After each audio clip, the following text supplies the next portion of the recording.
nama yang lain, tetapi nama Yabes ini ada tambahannya, yaitu 2 ayat. Memang sih cuma 2 ayat, tetapi 2 ayat pendek ini sangat powerful, penuh makna. 2 ayat, saudara. Kita tahu satu perkataan Tuhan saja mengubah. Di Injil ada seorang yang berkata kepada Yesus, Tuhan ucapkanlah satu perkataan saja, satu kata saja. Maka pegawaiku, tentaraku akan dipulihkan. Satu kata Tuhan Yesus mengubah. Apalagi ini 2 ayat pendek tetapi powerful dan penuh makna. Mari kita baca perikop dengan tema hari ini, My name is Jabez. Namaku Yabes. Pembacaan di 1 Tawarikh, kitab 1 Tawarikh pasal 4 ayat 9 dan 10. Jadi kita lihat sudah nama-nama, ratusan nama yang ada tercatat, kemudian timbul nama Yabes ini. Ayat 9 dan 10 kita baca bersama-sama. Yabes lebih dimuliakan daripada saudara-saudaranya. Nama Yabes itu diberi ibunya kepadanya, sebab katanya, aku telah melahirkan dia dengan kesakitan. Ayat 10, Yabes berseru kepada Allah Israel. Katanya, kiranya engkau memberkati aku berlimpah-limpah dan memperluas daerahku. Dan kiranya tanganmu menyertai aku dan melindungi aku daripada malapetaka, sehingga kesakitan tidak menimpa aku. Dan Allah mengabulkan permintaan itu. 2 ayat ini cerita Yabes. Memang pendek, tetapi kita membutuhkan hikmat dari Tuhan untuk belajar sesuatu yang luar biasa. Bukan kebetulan dari ratusan nama, kebanyakan orang-orang biasa, tidak istimewa, normal saja, tiba-tiba timbul di dalam Alkitab nama Yabes ini, dan dikatakan Yabes lebih dimuliakan daripada saudara-saudaranya. Ada sesuatu yang Tuhan mau mengungkapkan kepada kita, walaupun cuma dalam 2 ayat saja, saudara. Dan saya akan beritahu dari awal bahwa 2 ayat ini powerful dan penuh makna, karena di sini Allah mengajarkan kepada kita bahwa kisah dalam 2 ayat ini dicatat adalah kisah orang yang mengalahkan kesengsaraan masa lalu dan meraih sukacita di masa depannya. Ini kisah orang yang hidupnya, Yabes, kisah orang yang hidupnya tidak terikat oleh rantai-rantai kekecewaan, kesedihan, penderitaan masa lalu, tetapi berharap pada Allah untuk masa depannya. Nah, kita mungkin sebagian kita pernah dengar atau pernah baca buku yang berjudul The Prayer of Jabez, doa Yabes. Itu buku yang terkenal yang sekitar awal-awal tahun 90-an, seorang hamba Tuhan yang berdoa setiap hari 20 tahun, hampir 30 tahun dia berdoa yang sama. Doa Yabes ini bagi dirinya. Satu hari Tuhan berbicara, ajarkan kepada gereja Tuhan, kemudian Tuhan berikan hikmat. Dia menulis dari 2 ayat ini menjadi 1 buku. Gak mudah kalau bukan Tuhan yang mengungkapkan. Dari 2 ayat menjadi 1 buku. Memang tidak tebal, tetapi jadi 1 buku tentang orang yang hidupnya dalam keadaan yang tidak mudah, tapi berubah menjadi orang yang dimuliakan atau dihargai, dihormati lebih daripada yang lainnya. Nah, saudara, nama Yabes ini dari kata bahasa Ibrani, Yabets yaitu Y, A, B, E, T, S. Yabets kalau bahasa Indonesia, Yabes kalau bahasa Inggris, Jabez. Yang artinya adalah tadi disebutkan ibunya berkata, aku telah melahirkan dia dengan kesakitan. Jadi arti Yabez itu adalah sakit, menyakitkan. Kalau bahasa Inggrisnya diterjemahkan sorrow, satu kesedihan yang dalam. Atau dalam bahasa Inggris terjemahan yang lain, grief. Grief itu satu kesedihan, kesusahan yang luar biasa. Jadi saudara, seorang ibu memberi nama kepada anaknya. Namanya anaknya sakit, susah, sedih. Jadi Yabes ini kalau kita perhatikan, sebenarnya dari masa kecil sampai dewasa, dengan nama yang setiap hari dia dengar, tekanan jiwa, saudara. Ini mental yang ditekan luar biasa. Kehidupan yang tidak mudah dari seorang yang bernama Yabes. Karena nama itu menyakitkan sekali didengarnya. Nama yang sangat menyusahkan. Nama yang menyedihkan. Nah, sebenarnya kalau kita perhatikan, yang korban ini bukan cuma Yabes, tetapi ibunya juga, saudara. Ini ada 2 korban di sini. Nah, kita tidak tahu bagaimana, tapi ini satu korban yang luar biasa. Alkitab mengatakan bahwa ibunya sendiri yang memberi nama. Saudara, secara umum, zaman sekarang aja, secara umum ya, kalau anak diberi nama, normalnya diberi nama oleh bapak atau paling enggak persetujuan bersama ayah dan ibunya. Ya, di sini beberapa sudah punya anak, pasti ngomong tuh waktu anak lahir, waktu sebelum lahir mungkin 5 bulan sudah ngomong, sayangku siapa ya namanya, kita doa ya, baca Alkitab atau tanya dan sebagainya, nanti sama-sama kita menyebut atau akan memberikan nama, kalau yang wanita, perempuan namanya ini, kalau laki-laki namanya ini.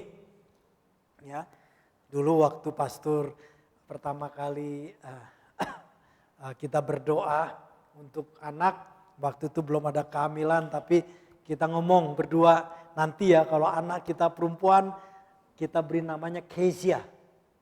Anaknya Ayub ya.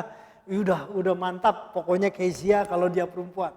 Kalau dia laki-laki, yang pertama ini akan namanya Joshua.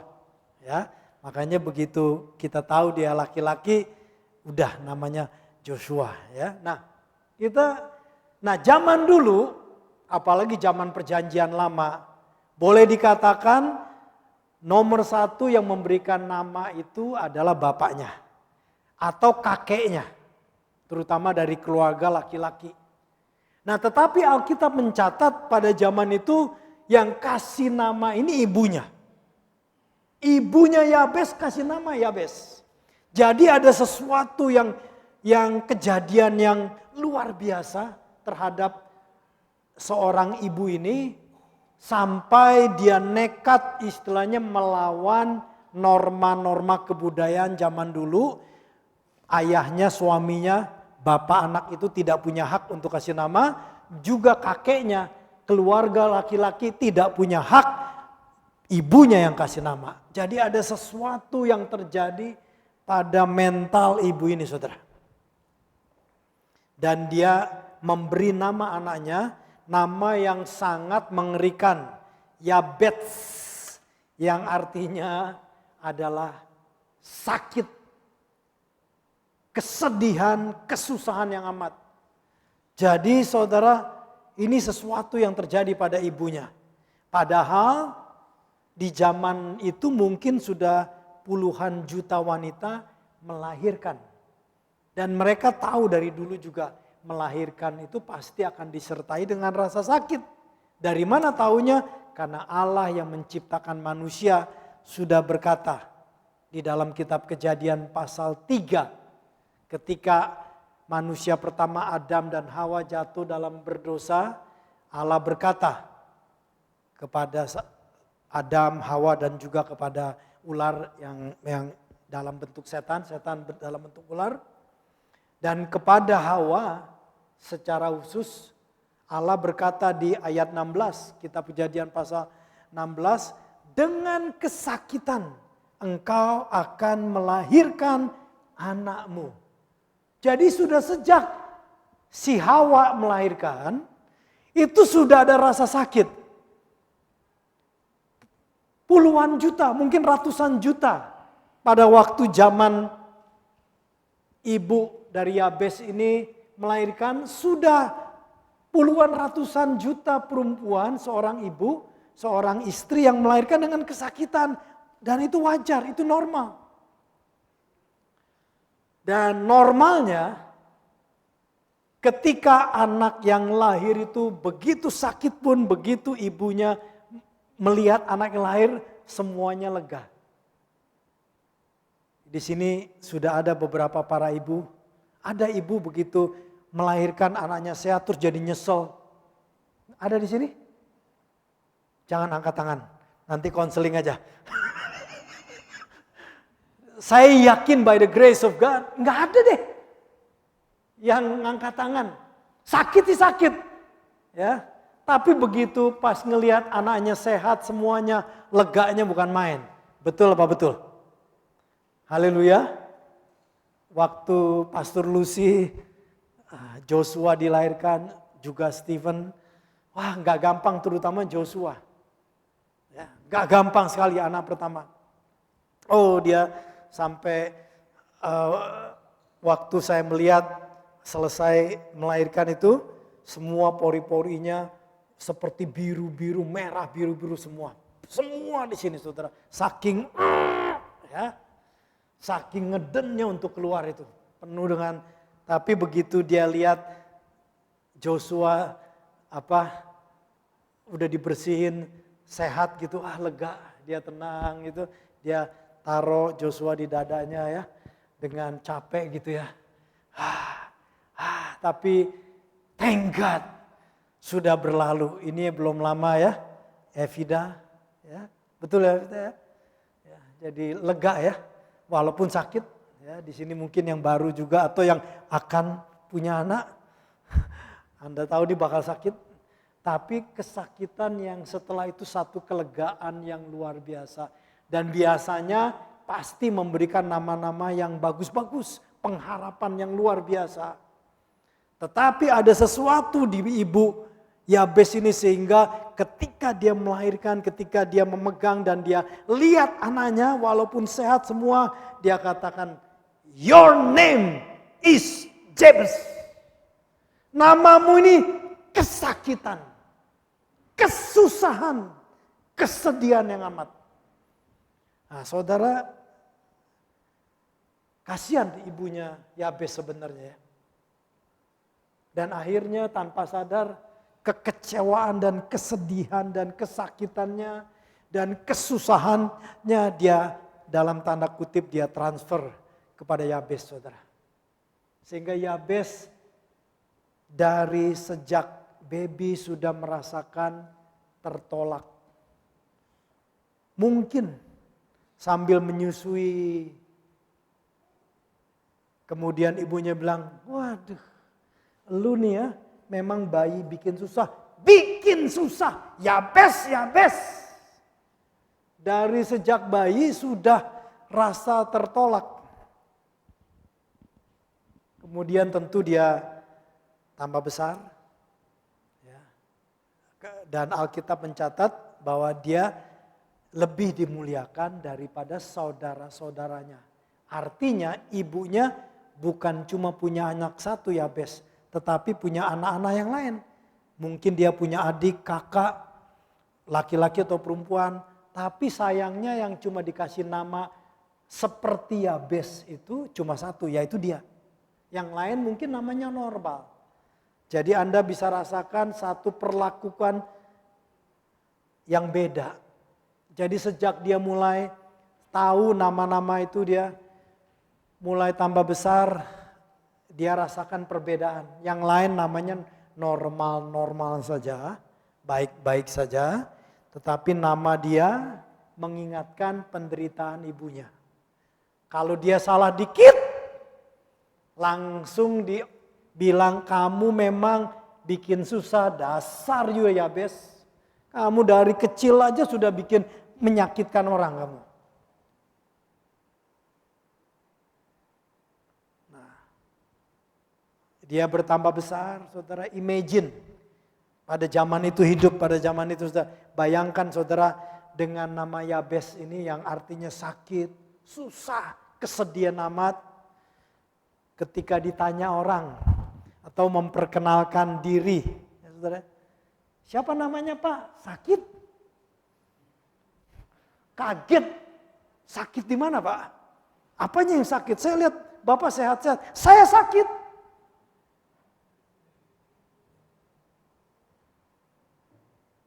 Kalau ada orang yang tanya kepada ibunya si Yabes ini, Bu, anak ibu yang duduk itu siapa? Oh itu sakit. Oh sakit ya Bu, kasihan sekali Bu. Muda-muda masih sakit.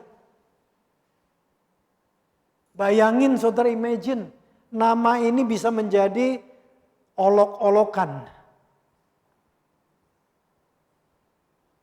Ini keadaan Yabes dibesarkan.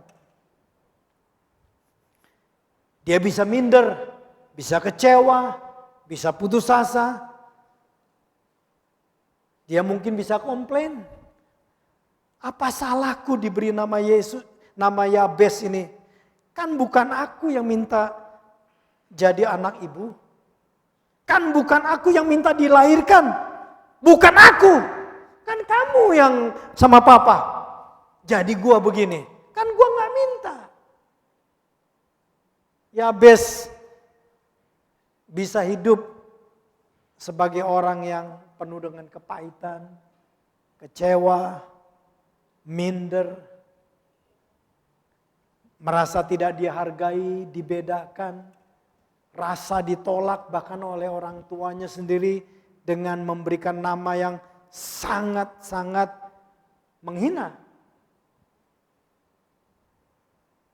Tapi kita bersyukur Yabes memilih untuk tidak membiarkan dirinya dikuasai dan diikat oleh rantai-rantai kekecewaan, kesedihan, kepahitan, kesulitan, atau penderitaan lain dari pengalaman dia bertumbuh masa lalunya.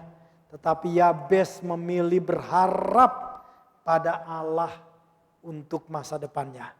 Haleluya. Ini kisah yang luar biasa saudara. Haleluya.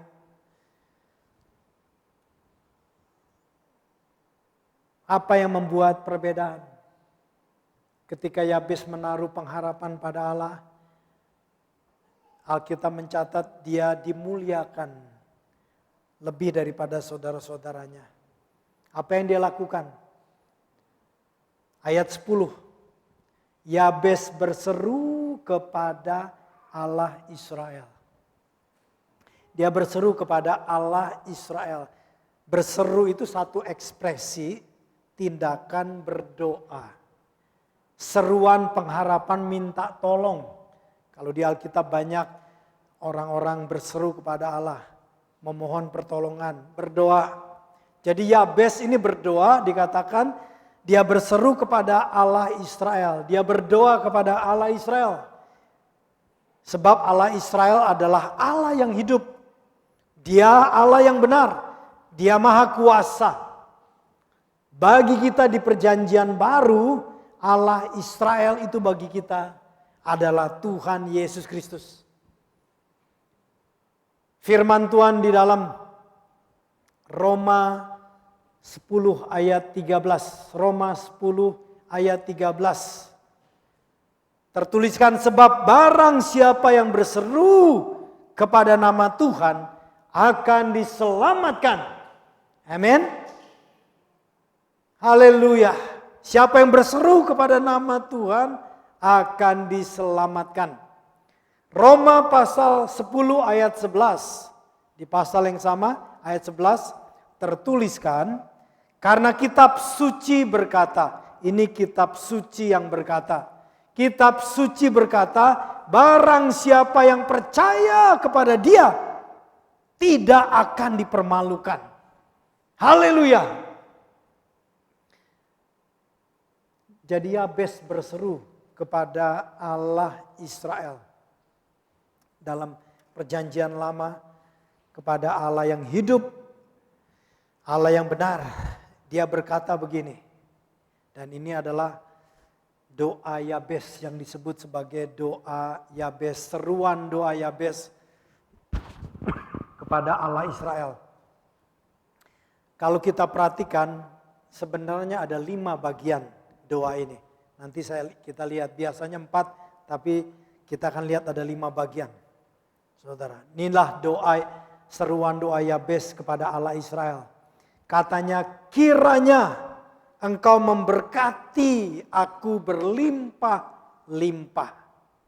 Perhatikan permohonan yang pertama ini, dia tidak meminta sesuatu yang secara khusus, secara spesifik.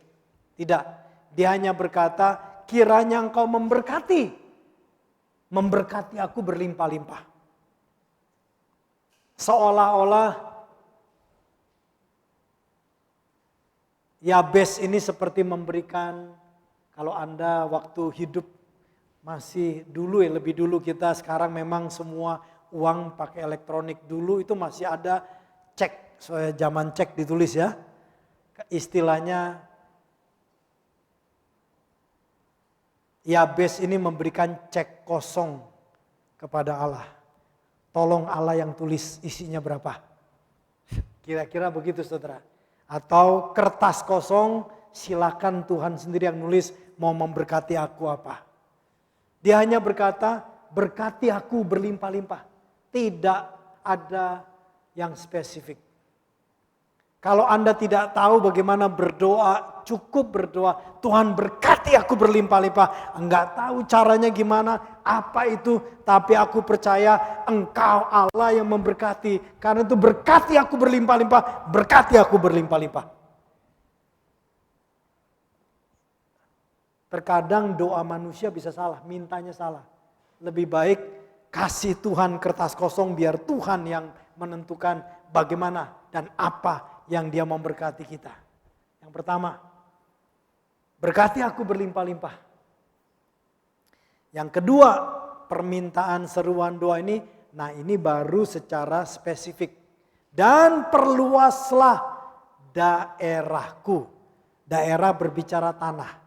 Karena pada waktu itu kekayaan, kekuasaan berhubungan dengan tanah. Semakin luas tanahnya, semakin orang itu berkuasa, semakin orang itu lebih kaya, lebih makmur.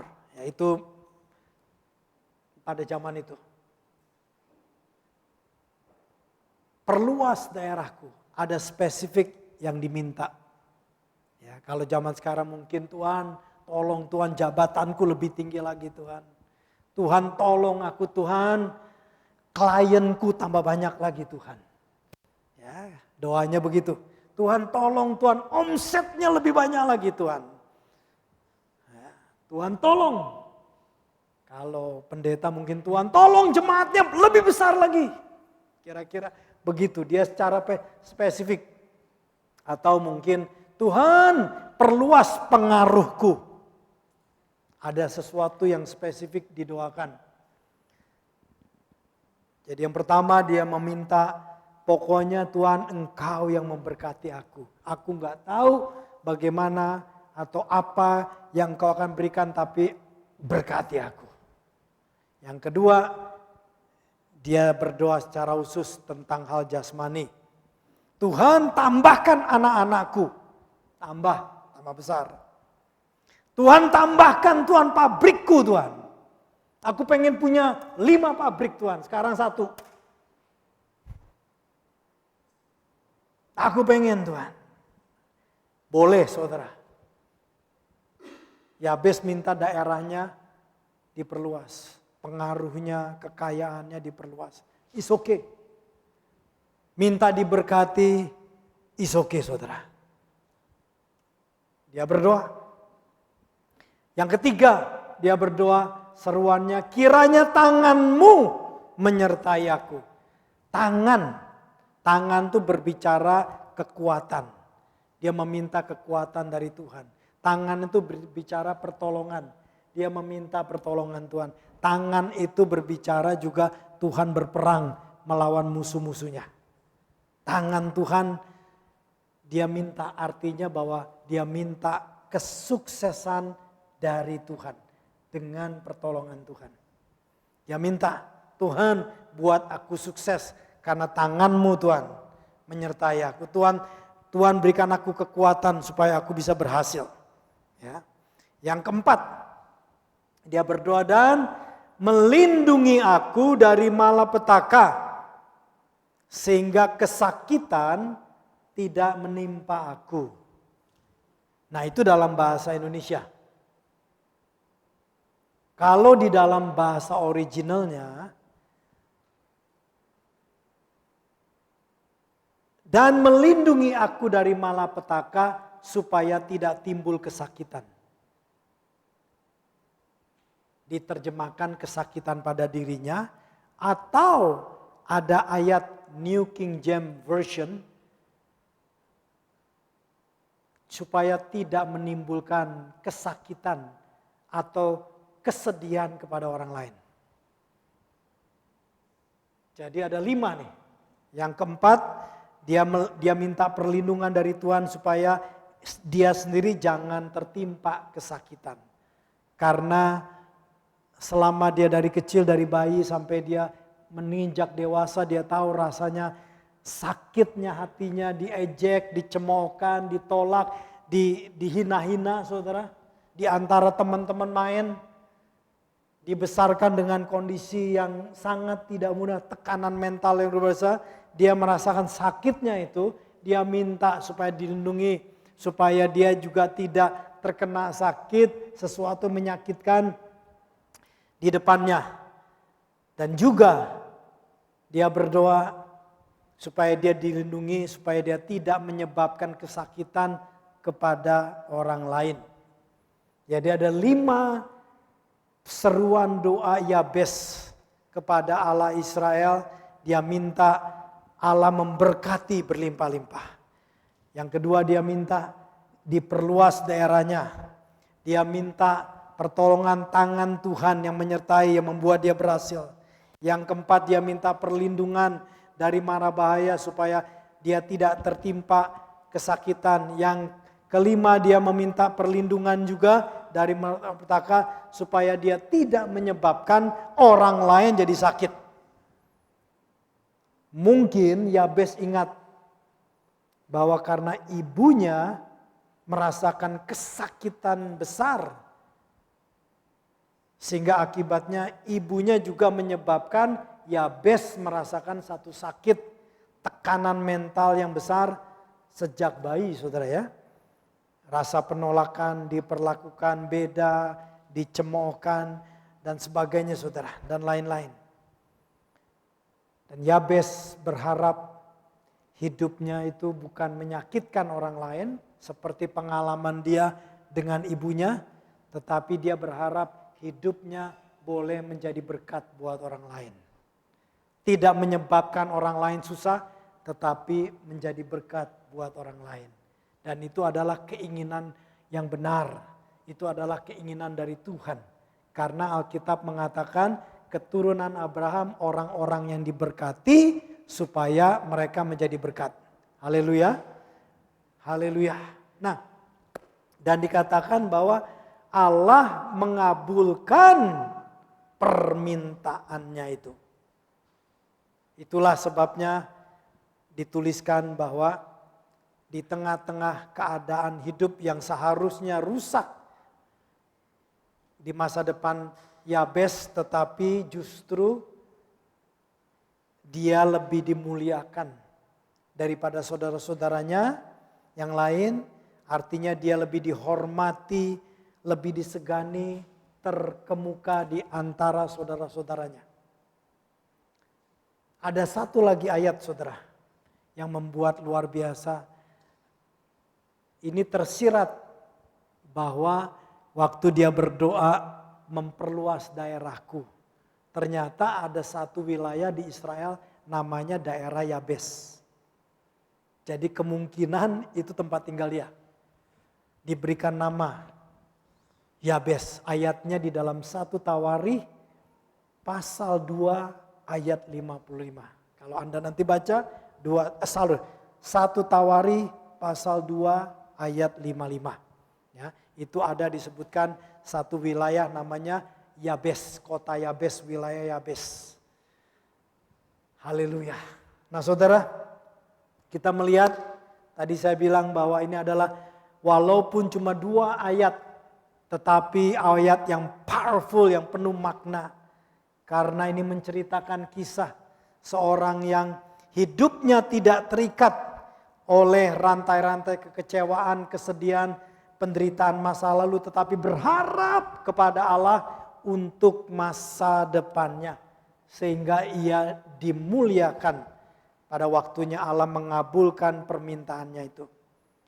Saudara, di dalam segala tekanan hidup, kalau kita harus hadapi apapun itu, kita boleh belajar dari Yabes ini. Kiranya kita boleh percaya dan mau berseru kepada Allah yang hidup, Allah yang maha kuasa yang kita sembah di dalam nama Tuhan Yesus Kristus. Ingat ayatnya, firman-Nya berkata, barang siapa yang percaya kepada Dia tidak akan dipermalukan. Kalau Anda merasa hidupmu dipermalukan, direndahkan, penuh dengan kekecewaan, jangan putus asa. Masa lalu tidak menentukan masa depan Anda. Kalau kita menaruh pengharapan kepada Allah yang hidup. Kalau kita tetap beriman dan berseru kepada Tuhan. Kalau Anda tidak tahu bagaimana bisa memakai ayat Yabes ini bagi diri kita sendiri. Berkati aku Tuhan, perluas apa yang ada padaku. Tangan-Mu, pertolongan-Mu menyertai aku Tuhan. Lindungi aku dari mara bahaya supaya tidak kesakitan menimpaku. Lindungi aku supaya aku tidak menyebabkan orang lain juga menjadi sakit, menjadi sedih, menjadi susah. Saudara, barang siapa yang percaya kepada Dia tidak akan dipermalukan. Firman-Nya berkata, barang siapa yang berseru kepada nama Tuhan akan diselamatkan. Amin. Pegang firman Tuhan dari kisah Yabes ini. Masa lalu kita tidak menentukan masa depan Anda. Asal kita percaya dan bersungguh-sungguh berpegang kepada kebenaran firman. Waktunya Tuhan datang. Kalau Tuhan berkarya kepada Yabes, Allah yang hidup, Dia juga akan mengabulkan permintaan kita. Tuhan tidak membedakan. Yang Dia lihat adalah iman. Yang Dia lihat adalah kepercayaan kita. Yang Dia lihat adalah kesabaran dan kesungguhan kita terhadap Dia. Pasti waktunya datang. Haleluya. Praise the Lord. Ingat, whatever masa lalu Anda, itu tidak menentukan masa depan Anda. Taruhlah pengharapan kita kepada Tuhan untuk masa depan kita. Haleluya. Mari kita berdoa. Tuhan, terima kasih melalui kisah yang sederhana ini dalam 2 ayat saja. Tuhan, Engkau mengajarkan kami untuk tidak kecewa dengan apapun. Untuk tidak mengizinkan pengalaman masa lalu, kegagalan masa lalu, kesalahan masa lalu, hal-hal yang menyakitkan dari masa lalu, pengalaman pahit dari masa lalu menentukan masa depan kami. Tidak. Kami boleh belajar dari yang bernama Yabes ini. ketika tekanan yang luar biasa bahkan dari orang yang terdekat dengan dia, orang yang seharusnya memberikan kasih sayang dan dorongan yang luar biasa, ibunya sendiri. Tetapi dia memilih berharap kepada Engkau untuk masa depannya. Ajar kami untuk tidak putus asa, tetapi menaruh pengharapan kami kepada Engkau saja, Tuhan. Terima kasih, Tuhan. Ajar kami, Tuhan, untuk tidak pernah kekurangan pengharapan.